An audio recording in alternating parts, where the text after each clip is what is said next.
And now let's get to our first Trump story. Very exciting time. This isn't even the biggest news story. This is just the first one I have. Trump is going to build a huge golden ballroom in the White House, and he's also going to put gold all over the Oval Office. And I'll tell you what this is giving me. This is giving me real revolutionary France vibes. And here at Thoughtbox, we don't condone any sort of violence. But there is some historic similarities here, and I would encourage people to look up what happened in the French Revolution and just see if it applies to this situation. Also, it's like gold is so tacky. Like it doesn't even go with his fake skin color. It's like I feel like the so many people who voted for him are like, we just want eggs to be affordable. And then he's like, okay, but first I need it to look like Liberace came all over the place. So congrats to Liberace and his large dump of semen all over the offices. The other story that really got me interested this week was the French president and his wife are suing Candace Owens because she keeps saying Bridget Macron is a man or was a man.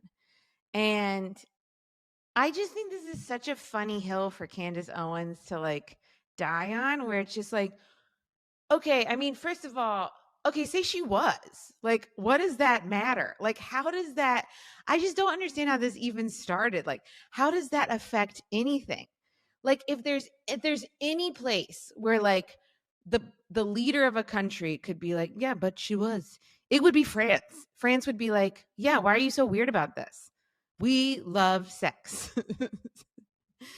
But also I'm just like, I don't know what point she's trying to make. Why is she picking a fight, this specific fight with him? Like you could actually pick other fights with the Macrons. Like it's like she was a lot older than him when they dated, and I think he was still in high school. Like it's not a it's like a She was his teacher. Yeah, she was his teacher. It's a scandalous event. Like that there's no reason for her to be a man in this. Like she doesn't there's already so much scandal happening. To bring in the fake thing just feels unnecessary. It's like a poorly written television show. Oh, sorry, my phone is ringing. Um it's just you know what it's like. It seems like a plot twist, and just like that, the shittiest sequel that's ever been made. Like I'm like, what are we doing? It doesn't matter. Who cares? Liam Neeson and Pamela Anderson are probably a couple. They're either definitely a couple or it's a PR thing. No way to really know. When I first heard about this, I was like, so cute. I'm very happy for him. I'm happy for them both. Like, his wife died, like, very tragically. Like, and he spent the last 15 years running in action movies, trying to save different family members, probably thinking, if I save enough of them, maybe my real life wife will come back. Unfortunately for him, it has not worked. But now he might have found love again with Pamela Anderson. And if you've listened to this podcast before, I believe I've made the joke about how, Pamela Anderson is doing the whole no makeup thing right now. And I love the idea. I just don't think she can be the revolution. And it's only because she was the beach bombshell who made the rest of us girls and women feel like ocean monsters. But I've been thinking about this, and I might have a change of heart on this point of view, okay? Because first of all, she's sticking to this. Like she is doing full no makeup Pamela Anderson.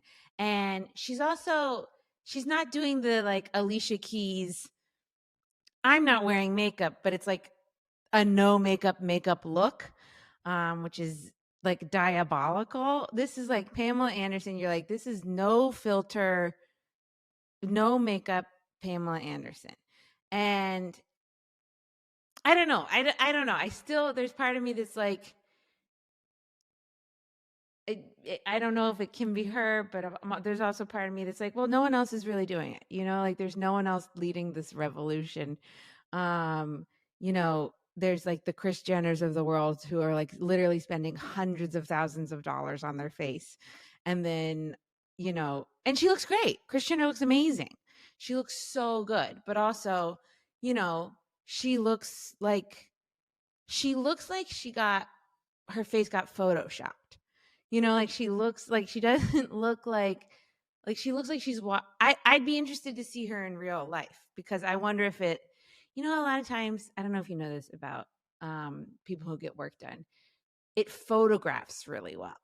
Work, like they can get any work done on their face and it photographs well, but then when you see them in person, you're like, oh, I see it now. I see what's happened. So anyway, back to Pam and Liam, right? Okay. So I hear they're dating. At first, I'm like, this is great. Good for you guys. Love is super, But, and I think this is like also like a tell of how fucked up society is. At first, I'm like, this is so cute. But then I keep seeing all this like press of them being like lovey dovey and adorable. And I'm like, is it cute or is it fake? Are they faking it? Like that's like two people are like giggly and happy, and I'm like, might not be real. Like, seems a bit convenient, doesn't it? There's a movie coming out, and all of a sudden they're in love, and it's like there is nothing convenient about them being in a relationship.